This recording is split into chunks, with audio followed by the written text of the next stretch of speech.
Hi, and welcome back to Basement Backgammon. In this episode, we're going to be looking at a boxed backgammon set. The same exact kind of box you would have gotten a Monopoly set back in the 30s or 40s or 50s, or any other kind of board game. It's basically just a cheap cardboard box. It's got the Dreuke logo on it. Dreuke, Grand Rapids, Michigan.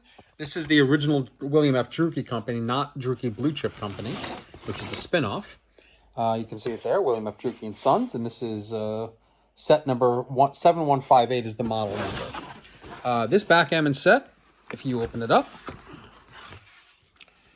basic cardboard box, features a basic backgammon board. Nothing to write home about. It's just a simple board. It's got an interesting pattern.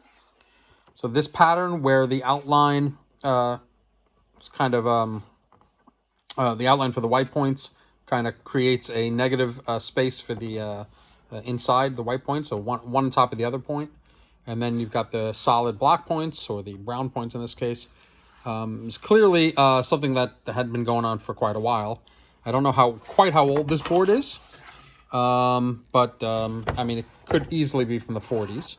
I could see that. And it's in very good shape considering its possible age. It just feels older than the 1970s for me. It's 1940s is what I'm guessing. I'm not exactly sure.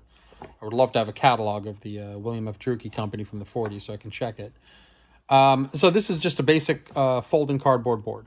And inside, you have a lot of negative space. There's nothing here, under here.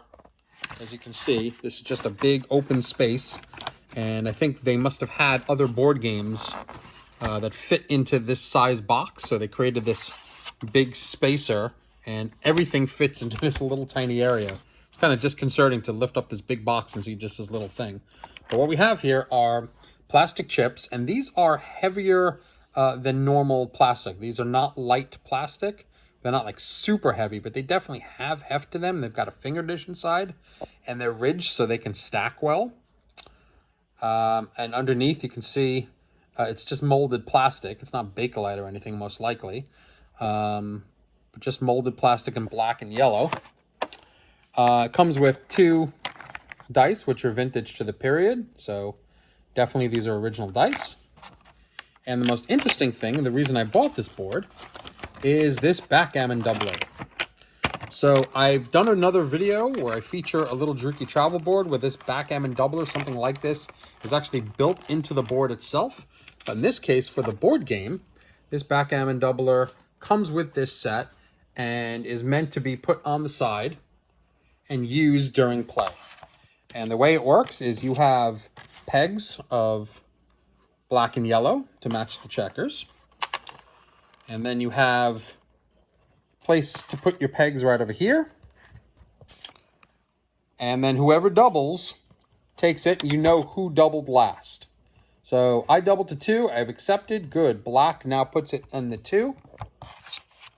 And now it is yellow's turn to double. So if yellow wants to double, you double to 4. It's accepted. And it goes to 4. Etc., etc. And this one goes all the way up to 256. So this is a high-value doubler. Now, it's important to know that doubling was way more frequent and way more common in the old days, in the 30s and 40s, which is why a lot of cubes, you can see high-value cubes going well past 64 that we normally get to. And in modern backgammon, the way we play it today, you rarely, if ever, get to 64. I've been playing for 20 years, and I cannot remember a single time a cube has been passed to 64 that I've seen. I've seen cubes passed to 32, but even that's very infrequent. If I see once every 2 years a cube passed to 32, that would be a lot. And yet we have cubes and going way past 256 into 1,024 and even higher.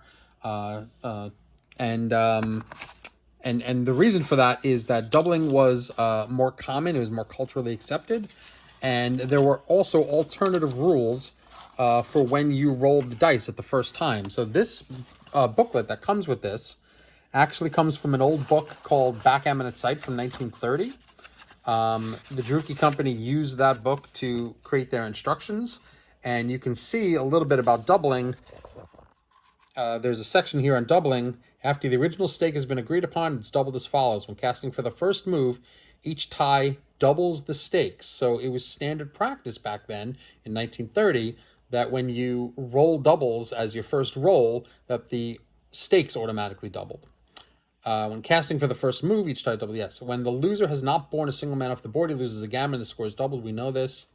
Down here. Doubles may continue indefinitely, but they are usually not more than 4 or 5 in any game.